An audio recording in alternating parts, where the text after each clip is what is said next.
नमस्कार, स्वागत है आप सभी का। आप देख रहे हैं न्यूज 18 राजस्थान। आप सबके साथ मैं हूं प्रियंका राय। बुलेटिन की शुरुआत करेंगे इस वक्त आ रही बड़ी खबर से।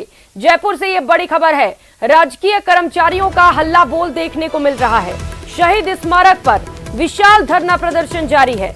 9 सूत्रीय मांगों को लेकर लगातार प्रदर्शन किया जा रहा है। राजकीय कर्मचारियों की ये तस्वीरें आपको टीवी स्क्रीन पर दिखा रहे हैं। 9 सूत्रीय मांगों को लेकर इस वक्त कर्मचारियों ने हल्ला बोला है। शहीद स्मारक पर विशाल धरना प्रदर्शन किया जा रहा है। जयपुर से ये सीधी तस्वीरें इस वक्त आपके टीवी स्क्रीन पर दिखा रहे हैं। राजकीय कर्मचारियों का ये हल्ला बोल है। 9 सूत्रीय मांगे उनकी ओर से रखी गई हैं और इसमें बड़ी संख्या में कर्मचारी शामिल हुए हैं। सैकड़ों की संख्या में लोग यहां पर मौजूद हैं और अपनी 9 सूत्रीय मांगों को मंगवाने की कोशिश की जा रही है।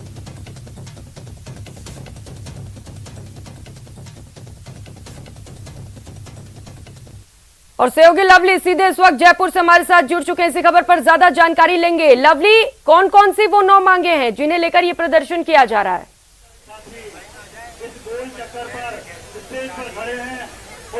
और देखिए, सबसे पहले आपको तस्वीर दिखा देते हैं राजधानी जयपुर के उस शहीद स्मारक की, जो इस वक्त राजस्थान के तमाम जो गवर्नमेंट एम्प्लॉइज है वो यहाँ पर पहुंचे हुए हैं। सरकारी कर्मचारी बड़ी तादाद में जो है यहाँ पर पहुंच चुके हैं और अपनी मांगों को लेकर के अपनी आवाज को बुलंद कर रहे हैं। पूरे राजस्थान भर के जो कर्मचारी हैं, राजकीय कर्मचारी, वो यहाँ पर पहुंचे हैं और यहाँ पर अपना प्रदर्शन करके सरकार के खिलाफ उन्होंने हल्ला बोल किया है, मोर्चा खोला है। और मोर्चा खोलने के साथ में उन्होंने ये ऐलान किया है कि सरकार अगर उनकी मांगों पर विचार नहीं करती है तो शायद उनका आंदोलन जो है वो और आगे बढ़ सकता है। और आगे बढ़ने के साथ साथ में ये आंदोलन जो है और आगे बढ़ सकता है। यहाँ पर नए नौजवान कर्मचारी बड़ी तादाद में पहुंचे हैं, पुराने जो रिटायर्ड होने वाले लोग हैं वो बड़ी तादाद में पहुंचे हैं। और इनकी एक ही मांग है कि सचिवालय सेवा पैटर्न का जो सैलरी है वो इन्हें दी जाए, इन्हें मान सम्मान वाला वेतन दिया जाए। उसके साथ में इनकी जो अन्य बाकी की मांगे 8 से 9 मांगे, उन पर अगर विचार नहीं किया जाता तो शायद ये लोग आंदोलन को आगे बढ़ाएंगे। हमारे साथ में इनके कर्मचारी नेता, उनसे बात करते हैं। गजेंद्र सिंह जी,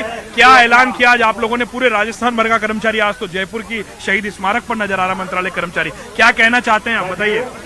निश्चित तौर पे संघर्ष समिति ने आह्वान किया था प्रदेश भर का, और उसके बाद में आज जयपुर के हजारों कर्मचारी यहाँ आए। और हमारी जो मुख्य मांग है वो कई दिन से हम कह रहे हैं कि सचिवालय के समान उन वेतन और भत्ते दिए जाए। और जो 13 में गहलोत साहब देखे गए थे वही हम मांग रहे, कोई नई चीज नहीं मांग रहे हैं। और जब अभी कैडर रिव्यू के बाद पदोन्नतियां किए और पद खाली पड़े, एक बार पूर्णतः शीतलता दी जाए, यही हमारी मांग है। इसी मांग को लेके हम आए। साहब, ये कर्मचारी क्या कहना चाहता है सरकार से, क्या ऐलान करना चाहते हैं आप यहाँ से? देखिए, राजस्थान की सरकार ने 1 जुलाई 2013 को बाबू का वेतन बढ़ाया था 2270 रुपए बेसिक, 4500 रुपए, जिसको 30 अक्टूबर 2017 को राजस्थान की सरकार ने काट दिया। उसको बहाल करवाने की हमारी मांग है। और दूसरा, शासन सचिवालय और अधीनस्थ का जो बाबू था उसका 98 तक 1998 तक वेतनमान बराबर था। 98 के बाद शासन सचिवालय में बैठने वाले बाबू में और सबऑर्डिनेट के अधीनस्थ कार्यालय में बैठने वाले बाबू के वेतनमान में अंतर पैदा हो गया। उसको वापस बराबर कराने की ये 2 मांग लेकर के हम सरकार का ध्यान आकर्षित कराना चाहते हैं। आप कहाँ से आए हैं? आप क्या कहना चाहते हैं सरकार से? सरकार से यही कहना चाहते हैं कि सचिवालय के समान हमारा वेतन हो, जो हमारे से छीना गया है वो हमें वापस मिले। अभी जो वेतन मिलता कम पड़ता है वो, हाँ, क्या कहना चाहते हो सरकार से? सरकार से ये कहते हैं हमारा वेतन सचिवालय के समान होना चाहिए, जो हमारा पदों का है वो भी बढ़ोतरी होनी चाहिए। और जो 98-40 लिया था वो दे के वापस लिया सरकार ने, वो हमें वापस मिलना चाहिए। और भी कर्मचारी यहाँ पर पहुंचे हुए हैं। आप कहाँ से आए हैं साहब, क्या कहना चाहते हैं आप सरकार से? मैं श्री गंगानगर के राजस्थान के बॉर्डर एरिया से आया हूँ। मैं राज्य सरकार से एक ही मांग कर रहा हूँ कि जब आरपीएससी की परीक्षा होती है तब समान शिक्षा, समान योग्यता होती है और समान ही पेपर होता है, तब ये वेतनमान में भेदभाव क्यों? इसको वेतनमान की भेदभाव को खाई को पटा जाए और सचिवालय के समान सभी कर्मचारियों को वेतनमान दिया जाए। तो देखिए, सचिवालय के समान वेतन की मांग है और ये तमाम अलग अलग राज्यों के अलग अलग कोनों से। कहाँ से आए हैं? श्री गंगानगर राजस्थान से। क्या कहना चाहते हैं सरकार से? सरकार से कहना चाहते हैं कि जब भर्ती परीक्षा एक है, एक ही मेरिट बनती है, एक ही योग्यता है, तो वेतन एक समान क्यों नहीं है? सचिवालय हो या राजस्थान, वेतन भत्ते अधीनस्थ विभागों के, सचिवालय के, सबके एक समान होने चाहिए। तो देखिए तस्वीर आपको दिखा रहे सहयोगी अविनाश के चारों तरफ जो है कर्मचारी आपको नजर आ रहे हैं। कुछ महिला कर्मचारी, उनसे बात करते हैं। आप कहाँ से आए हैं, क्या मांग लेकर के आए हैं सरकार से, क्या कहना चाहते हैं? बोलिए, कहाँ से आए आप, कहाँ से आए, क्या कहना चाहते हैं सरकार से? बोलिए, क्या करने आए हैं? और लोग हैं, आप कहाँ से आए, क्या कहना चाहते हैं? क्या कहना चाहते हैं सरकार से? हमें सचिवालय की समान वेतन चाहिए। आप बताइए। हमें सचिवालय की समान वेतन चाहिए। भाऊ जी आप कहाँ से आए हैं? भाऊ जी कहाँ से आए हैं, क्या कहना चाहते हैं? हाँ जी, हमारा एक समान वेतनमान होना चाहिए हमारा। हाँ, सचिवालय के बराबर हमारा भी होना चाहिए। आप कहाँ से आए भैया? श्री गंगानगर से। क्या कहना है सरकार से? हमें वेतन भत्ते एक समान चाहिए। जब एक ही भर्ती, एक ही पेपर, तो सब वेतन भत्ते भी एक समान होने चाहिए। और 2017 में हमारी की गई कटौती वो हमें वापस मिलनी चाहिए। हमारा जो वेतन 98 से 40 था, उसी पे हमें दोबारा से फिक्स करवाना चाहिए। देखिए आप, इनकी एक ही मांग है कि सचिवालय के समान इनको वेतन दिया जाए और उसी मांग को लेकर के तमाम जो कर्मचारी हैं वो यहाँ पर आपको एकजुट होते नजर आ रहे हैं। तस्वीरें आप देखिए, चारों तरफ कर्मचारी, सभी को मिलना भी चाहिए। इसके लिए आखिर प्रदर्शन क्यों करना पड़ रहा है इन्हें? क्या सरकार की ओर से दलीलें पेश की जा रही हैं? क्यों दिक्कतें आ रही हैं? देखिए इनसे बात करते हैं कि संघर्ष समिति के सदस्य गजेंद्र सिंह जी, ऐसी क्या मजबूरी आ गई? आप लोग सरकार के सिस्टम के लोग हैं, सरकार ने आपकी बात नहीं सुनी कि आपको यहाँ आना पड़ा? नहीं, निश्चित तौर पे हमने 2 साल से संघर्ष कर रहे हैं। ये हमारी कटौती और जो सचिवालय पैटर्न है, इसके लिए संघर्ष समिति का उद्देश्य यही था कि हम सचिवालय हो या अन्य बाबू, वेतन भत्ते एक समान होने चाहिए, क्योंकि हमारी भर्ती एक जैसी है और हमारे एलडीसी यूडीसी के समान वेतनमान है। उसके बावजूद जब दूसरी पदोन्नति है, उन पदोन्नति को जो है सचिवालय में 4200 दिया जाता है दूसरी पदोन्नति में, परंतु यहाँ जो कर्मचारी अधीनस्थ है आज का क्या प्लान है? इस धरने के बाद क्या कोई और कार्यक्रम है या सरकार ने आज नहीं सुनी बात, सरकार के कान में बात नहीं पहुंची, तो क्या प्लान रहेगा फिर? नहीं, निश्चित तौर पे अगर सरकार ने हमारी बात को नहीं सुना तो आगे आने शाम को हम इसका निर्णय करेंगे। यहाँ उठने से पहले ये जरूर निर्णय करेंगे, सरकार हमारी बात को माने। सरकार अगर नहीं मानती है तो हम आगे का कदम, एक कठोर कदम लेंगे और निर्णय लेके हम संघर्ष समिति के सभी लोग बैठ के निर्णय लेंगे। और मुझे लगता है कि सरकार आज हमारी बात को पूर्ण आश्वासन या पूर्णतः करने की कोशिश। कर्मचारी नेता पारिक जी भी हमारे साथ हैं। सर, पूरे राजस्थान के गंगानगर से लेकर जैसलमेर तक के कर्मचारी यहाँ आए हैं, तो किस तरह से व्यवस्थाएं संभाली जा रही है और सरकार को क्या कहना चाह रहे हैं कर्मचारी एक लाइन में? सर, मैं आपके चैनल के माध्यम से बताना चाहता हूं, हमारे पूरे 33 जिलों के कर्मचारी साथी आए हैं। हमने उन्हें अपने खर्चे पे खाने की व्यवस्था भी रखी है, पानी पीने की भी, सुलभ शौचालय की व्यवस्था रखी है। सरकार से हमारा निवेदन है, इतने कर्मचारी जो दूर दूर से, दूर दराज के लोग आए, उनको परेशानी करके आए हैं, रात रात भर चल के आए हैं, ये अपनी मांगों के लिए आए हैं और ये सिर्फ सरकार से अपनी जो मांग मानते हैं और अपना हक लेना चाहते हैं, वो हक सरकार इनको दे। नहीं, अन्यथा सरकार के प्रति इनका अगर अविश्वास उठ गया तो ये सरकार के लिए भी भारी होगा। बताइए पारिक साहब, इतने कर्मचारी जब जयपुर आ गए तो गांव, तहसील, ढाणियों में, एसडीएम ऑफिस में कामकाज भी प्रभावित होगा जनता का, तो उसके लिए क्या कहना चाहेंगे? क्योंकि जनता तो काम करने जा रही है, आज भी दफ्तरों में पहुंच रही है, लेकिन वहाँ पे बाबू नहीं मिल रहा है, तो वो यहाँ आ गए आज जयपुर।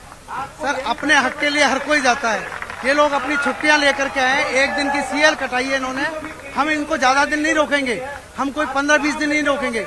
ये लोग आज के लिए आए हैं, आज धरना प्रदर्शन देके कल अपने अपने क्षेत्रों में जाके अपना काम सुचारू रूप से करेंगे, ये हमारा वादा है। अगर सरकार ने आपकी मांग नहीं सुनी, आंदोलन लंबा चला, तो फिर जनता का कामकाज का क्या होगा? आप क्या मैसेज देना चाहते हैं सरकार को? हम सरकार को बता देते हैं और हमारे साथियों को भी हम परेशान नहीं करेंगे, इनको अपने अपने क्षेत्रों में वापस भेजेंगे। हमारा प्रधान संयोजक मंडल जो सदस्यगण है वो लोग धरने पे बैठेंगे, भले उनको आमरण अनशन करना पड़े या कुछ भी करना पड़े, हम लोग बैठेंगे, इन लोगों को परेशान नहीं करेंगे। तो जनता के काम भी प्रभावित नहीं होंगे? हम जनता के काम प्रभावित नहीं होंगे और जनता से हम एक दिन के लिए हाथ जोड़ के विनती करते हैं, हम अपना हक मांगने के लिए यहाँ खड़े हैं, हमारा सहयोग करें। तो देखिए, जनता से भी सहयोग जो है वो यहाँ तमाम बाबू मांगते हुए नजर आ रहे हैं। कर्मचारी नेताओं का यही कहना है कि हमारा मकसद जो है वो यहाँ धरना देना, आंदोलन करना, 400 किलोमीटर की यात्रा करना नहीं है, जयपुर में कोई टूरिज्म करना नहीं है, लेकिन वो यहाँ पर अपनी मांगों को लेकर के, अपने हकों को लेकर के यहाँ पहुंचे। जी और लवली, बहुत कॉन्फिडेंस भी नजर आ रहा है। क्यों उम्मीद है कि आज सरकार उनकी मांगों को मान लेगी? हालांकि आगे की रणनीति क्या होगी ये तो बाद में पता चलेगा, लेकिन आज समझाइश के लिए कौन पहुंचने वाला है वहां पर, इसे लेकर कोई जानकारी है क्या आपके पास?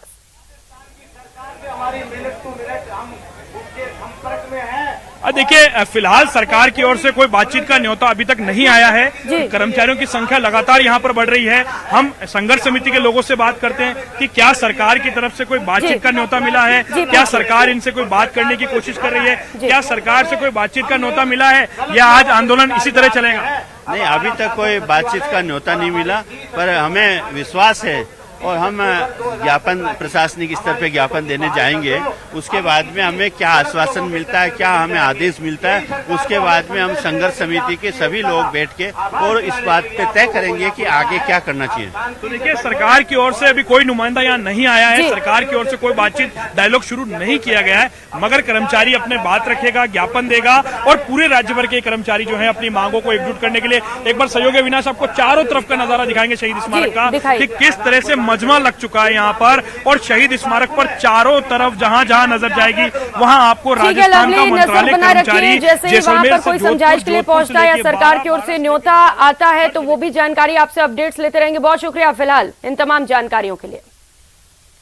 और चलिए रुक कर लेते हैं एक और बड़ी खबर का। मुख्यमंत्री अशोक गहलोत के जोधपुर दौरे को लेकर इस वक्त आ रही अपडेट आपको बता दें। राजस्थान राज्य क्रीड़ा संस्थान का शिलान्यास, अन्य विकास कार्यों का भी शिलान्यास किया गया है। कार्यक्रम लोकार्पण समारोह में मुख्यमंत्री अशोक गहलोत शिरकत कर रही हैं। सीधी तस्वीरें जोधपुर से आपको दिखा रहे हैं। राज्य क्रीड़ा संस्थान का शिलान्यास किया गया है। मुख्यमंत्री अशोक गहलोत खुद जोधपुर पहुंचे हुए हैं और शिलान्यास किया गया। लगभग 14 करोड़ रुपए इसकी अनुमानित लागत है। तो मुख्यमंत्री अशोक गहलोत जोधपुर के दौरे पर और ये तस्वीरें। और आर्ट वर्क, विद्युतीकरण कार्य, हॉर्टिकल्चर कार्यादेश प्रक्रियाधीन है। आने वाले समय में हम इसका आनंद लेंगे और बढ़ते हैं आगे। राजकीय दंत महाविद्यालय का कीजिए शिलान्यास अपने हाथों से। राजस्थान राज्य सड़क विकास और निर्माण निगम लिमिटेड 40 करोड़ की लागत। बढ़ते हैं और आगे, सिलसिला बहुत लंबा है। डेंटल कॉलेज 60 करोड़ की लागत अनुमानित। कृषि विपणन निदेशालय,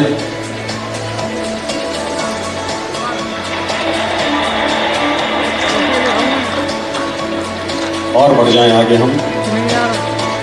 international centre of excellence in panchakarma का निर्माण कार्य।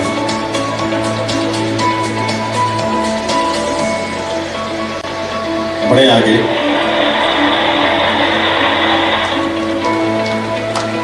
आप तो बस ताली बजाते रहिए, इतने शिलान्यास है, बस ये हाथ बढ़ते रहे। रसायनशाला का विस्तार होगा, जिस वजह से हो सके क्या किसके काम की जी।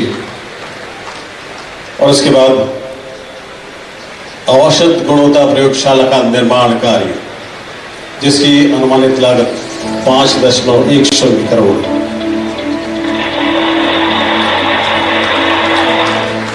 शिलान्यास माननीय मुख्यमंत्री के हाथों से स्नातकोत्तर महिला छात्रावास, राष्ट्रीय स्वास्थ्य मिशन जयपुर 5 करोड़ की लागत है इसकी।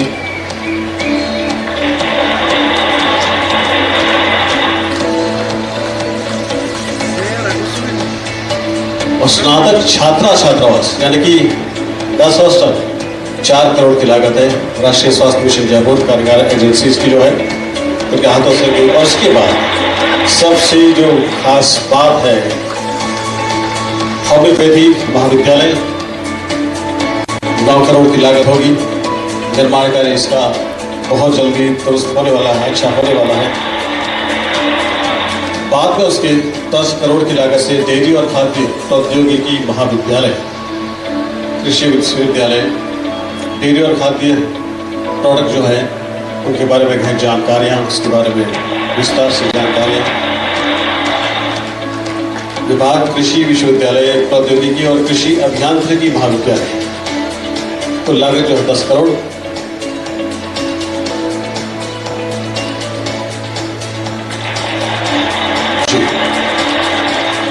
प्रमुख चीज sewerage treatment plant Mahatma Gandhi चिकित्सालय, आवश्यकताएं बढ़ती जा रही, 5 करोड़ की लागत होगी।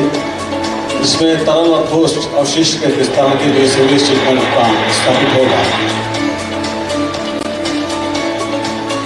और अब जो पिछली बार एक बात कह के गए थे, विभिन्न सड़कें, सार्वजनिक निर्माण विभाग की सड़कें जो है शहर की 18 किलोमीटर, जिसमें 10 करोड़ की लागत होगी।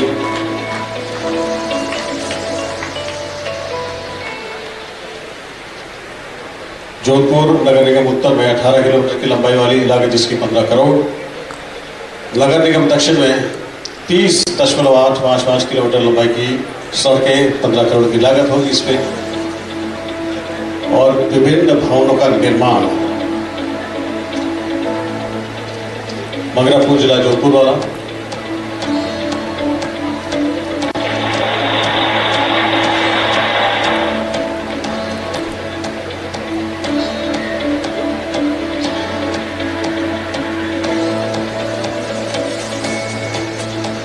शहरों की सौंदर्यीकरण और सुदृढ़ीकरण का कार्य भी और पार्क विकास का कार्य इसके साथ ही है।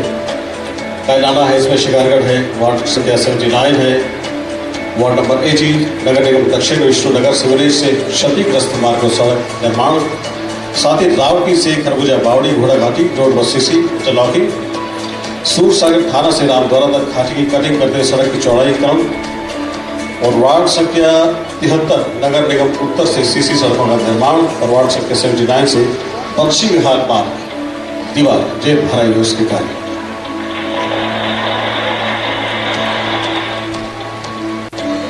ये शिलान्यास इतने सारे, बड़ा ही अच्छा लगता है। धन्यवाद आप सभी का भी। लेकिन विकास की ये गंगा अभी रुकने वाली नहीं है। अब जो जो हमने किया है और वादे किए थे उनका लोकार्पण है। एक बार पुनः माननीय मुख्यमंत्री महोदय से निवेदन कि अपने कर कमलों से विकास कार्यों का लोकार्पण करें, और साथ में विराजमान तमाम जन नेता, हमारे पालनहार, उन सबसे निवेदन, आइए लोकार्पण की परंपरा निभाएं। पीपीटी चला दीजिए, लोकार्पण माननीय मुख्यमंत्री महोदय के हाथों से, और साथ में पधारे सम्मानित अतिथियों की। ये नवीन ऑर्थोस्पाइन यूनिट मेडिकल कॉलेज जोधपुर, जिसकी 7.40 करोड़ लागत है। महात्मा गांधी चिकित्सालय ऑर्थोपेडिक विभाग में नवीन ऑर्थोस्पाइन यूनिट स्थापना की गई थी। और इसके बाद ये जो डॉक्टर सर्वपल्ली राधाकृष्णन राजस्थान आयुर्वेद विश्वविद्यालय में स्नातकोत्तर छात्रा छात्रावास है, 7 करोड़ की लागत से बना, और आयुर्वेद महाविद्यालय में छात्र छात्राओं की बढ़ती संख्या के मद्देनजर इसका निर्माण हुआ है। और अब बारी है डॉक्टर सर्वपल्ली राधाकृष्णन राजस्थान आयुर्वेद विश्वविद्यालय के जनरल वार्ड और चिकित्सालय मुख्य प्रवेश द्वार का निर्माण किया है, ताकि सब कुछ बहुत अच्छा लगे। 3.31 करोड़ अनुमानित लागत है।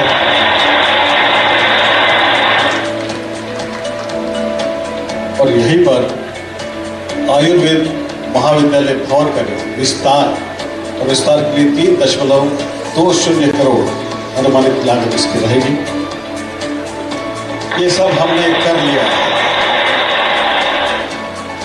लोकार्पित हो चुके हैं। इतनी योजना और रुक कर लेते हैं अगली खबर का। प्रदेश सरकार के कृषि विपणन मंत्री मुरारी लाल मीणा का एक और बयान इन दिनों चर्चा का विषय बना हुआ है। उन्होंने शिक्षकों के एक कार्यक्रम में कहा कि सरकार ने ओपीएस लागू कर दिया, अब नमक हराम मत हो जाना। इस तरह का बयान देने के बाद राजनीतिक गलियारों में चर्चाओं का दौर जारी है। अब इस बयान पर सफाई देते हुए मुरारी लाल मीणा ने कहा है कि वो अपने बयान पर कायम है। उन्होंने कहा, कोई जब सरकार अच्छा काम करती है तो जनता के सामने पक्ष रखना चाहिए और फल की आशा भी करनी चाहिए।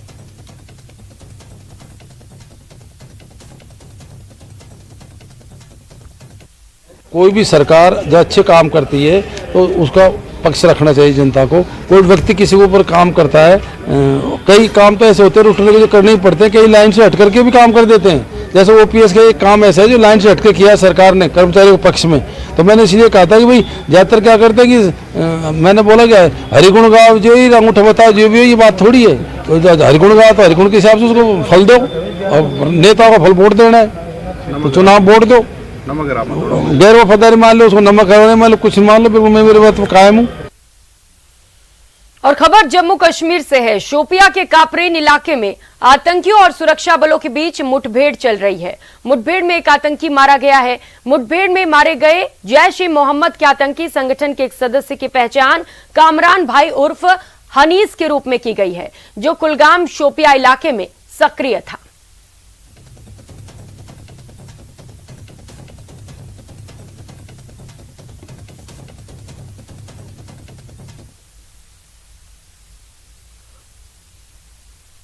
RR 178 बटालियन सीआरपीएफ को आज सुबह 5 बजे एक मुसद्दिका इतला मिली है कि कापरेन नामी गांव में एक जो है फॉरेन मिलिटेंट एक रिहायशी घर में छुपा हुआ है, और जैसे ही यहाँ पे सिक्योरिटी फोर्स ने इस इलाके को गार्डन ऑफ किया और जब पिन पॉइंट पे पहुंचे वहाँ से जो मिलिटेंट है उसने भाग निकलने की कोशिश की वहाँ से, और वहाँ पे जो है फायरिंग की और जवाबी कार्रवाई में है एक फॉरेन मिलिटेंट जो है वो मारा गया है। और उस मिलिटेंट का नाम बताया जा रहा है कि अनीस, जो कि फॉरेनर है, उसको मार गिराया गया, जो कि सिक्योरिटी फोर्सेस के लिए एक बहुत बड़ी कामयाबी मानी जाती है।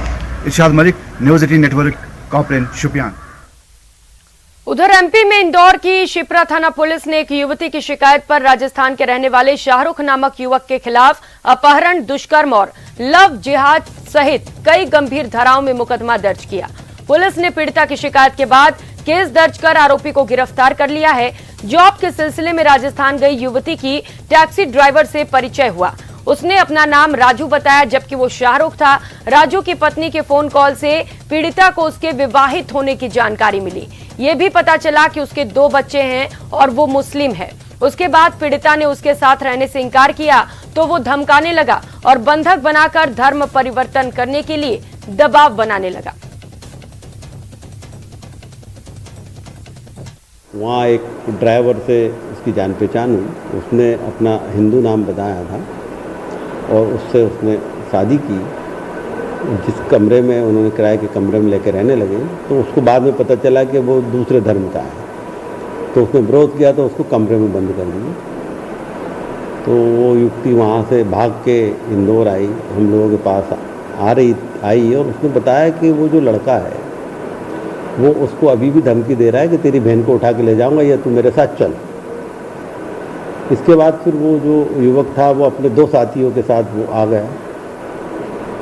यहाँ इंदौर में भी पहले 2-3 महीने पहले भी उसने उसके साथ हरकत करी थी, कुकर्म किया था। तो उसी आधार पर 376 और तमाम सारी धाराओं का पकड़ पंजीबद्ध करके युवती का मेडिकल करवाया। 3 युवकों को हमने गिरफ्तार करके न्यायालय में समक्ष प्रस्तुत करके जेल भेज दिया गया। अभी प्रकरण की विवेचना जारी है। कोटा में ये क्या हो रहा है, ये सवाल क्यों? इस सवाल का जवाब इन तस्वीरों में है। चलिए सबसे पहले आपको वो तस्वीर दिखाते हैं जिसके बाद ये सवाल उठा। कोचिंग नगरी में बदमाशों के हौसले किस कदर बुलंद हैं। दिन दहाड़े चाकू लेकर लोगों को मारने की धमकी दी जा रही है। ऐसा ही एक वीडियो अब सोशल मीडिया पर जमकर वायरल हो रहा है। इलाके में दहशत का माहौल है और पुलिस के अपराध नियंत्रण के दावों पर कई बड़े सवाल खड़े हो रहे हैं। किशोरपुरा इलाके में बदमाशों ने चाकू निकालकर लोगों को मारने की धमकी दी, जिसके बाद स्थानीय लोगों ने किशोरपुरा थाने में शिकायत दर्ज करवाई। पुलिस ने कार्रवाई करते हुए आरोपी को डिटेन कर लिया। वायरल वीडियो किशोरपुरा इलाके का कल का बताया जा रहा है। फिलहाल किशोरपुरा थाना पुलिस पूरे मामले पर जांच कर रही है।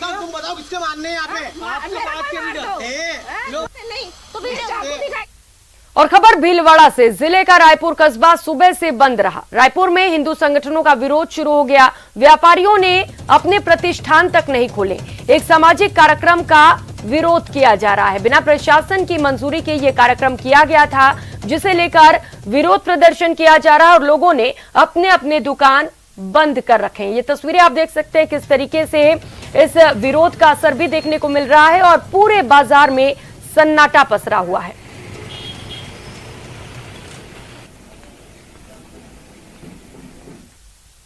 और कोटपूतली के बस्सी थाना इलाके के रिको एरिया स्थित गोविंद प्लाईवुड फैक्ट्री में अचानक आग लग गई। आग से फैक्ट्री में रखा प्लाईवुड और अन्य सामान जलकर राख हो गया।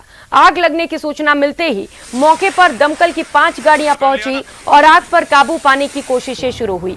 इस आग पर काबू पाने में 12 घंटे लग गए और इस दौरान रात भर मौके पर पुलिस और प्रशासनिक अमला डटा रहा।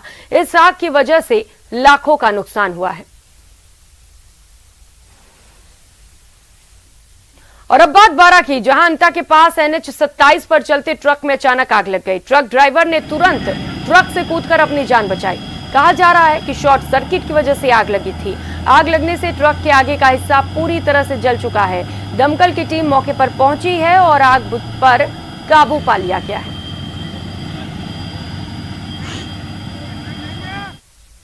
और खबर श्रीगंगानगर से है। सूरतगढ़ में नेशनल हाईवे संख्या 62 पर चक 28 PBN बस स्टैंड के पास शुक्रवार सुबह बजरी से भरे एक ट्रॉले और पिकअप में आमने सामने भिड़ंत हो गई। हादसे के बाद दोनों वाहन पलट गए। इनमें पिकअप चालक के घायल होने पर उसे सूरतगढ़ के ट्रॉमा सेंटर में भर्ती कराया गया। वहीं सूचना पाकर सदर थाना पुलिस मौके पर पहुंची और दुर्घटना की जानकारी ली। इस बुलेटिन में फिलहाल इतना ही। नमस्कार।